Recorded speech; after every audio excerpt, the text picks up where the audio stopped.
Она што е спорно во овој ребаланс на оваа програма за култура е што се бришат средствата за спомениците на Невена Георгиева Дуња и Круме Кепески. И оправдувањата што ги добивме зашто не успеале всушност да ги направат овие спомен обележја е дека долго траел процесот, било изборна година и дека, што е најстрашно од се, не им било приоритет.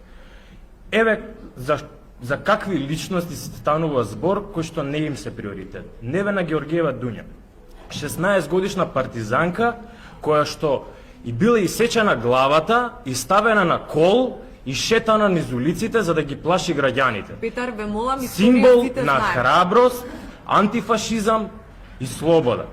Круме Кепески. Да се држиме до точката. Да се држиме до точката. Ама и часот по историја не ни е потребен. Круме Кепески е автор на македонската граматика и темел на јазичната норма и неговото дело е државотворно. И сега на општината ова не е приоритет, така споменици кои се дел од нашиот идентитет и од нашата колективна меморија. Вистинскиот проблем не е дека немало време, дека не знам што, туку дека не работите. Ја искористивте цела година да идете по улици, по куќи, да делите пакетчиња со рекламативен материјал, наместо да работите. И сега последицата е што овој проект планирате да го намените во 2026 година и неспособноста своја сакате да покриете со изговори.